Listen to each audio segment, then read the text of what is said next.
Hello അസ്സാം വലൈക്കും. ഇന്ന് പറയുന്നത് dental care for kids part 2. മെയിനായിട്ട് പറയുന്നത് സ്റ്റെയിൻസിനെ കുറിച്ചും ടൂത്ത് ഡീക്കേനെ കുറിച്ചുമാണ്.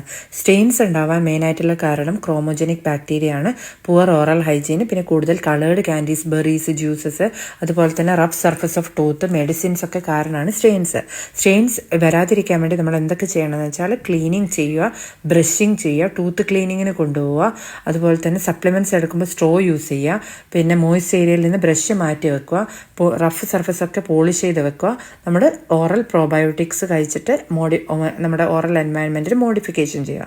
Next tooth ഡീക്കെ. പലതരത്തിലുള്ള ടൂത്ത് ഡീക്കെ ഉണ്ട്. ഫസ്റ്റ് നമ്മൾ കാണപ്പെടുക ഒരു വൈറ്റ് ബാൻഡായിട്ട് ഏർലി സ്റ്റേജിൽ കാണപ്പെടുക, പിന്നെ അതൊരു യെല്ലോയിഷ് ബ്രൗൺ ആകുമ്പോൾ ഒരു മിഡിൽ സ്റ്റേജായി, ലാസ്റ്റ് സ്റ്റേജ് അഡ്വാൻസ് സ്റ്റേജിൽ ഒരു ബ്ലാക്ക് ബ്രൗൺ കളറായി. നമ്മൾ ടൂത്ത് ഡീക്കയിൽ മെയിനായിട്ട് ചെയ്യുന്നത് പ്രിവെൻഷനാണ്.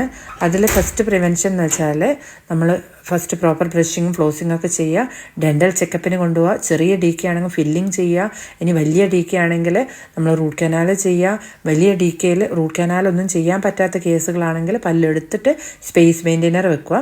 പിന്നെ ബോട്ടിൽ ഫീഡിങ്ങുള്ള കാര്യങ്ങളൊക്കെ റെഡ്യൂസ് ചെയ്യുക.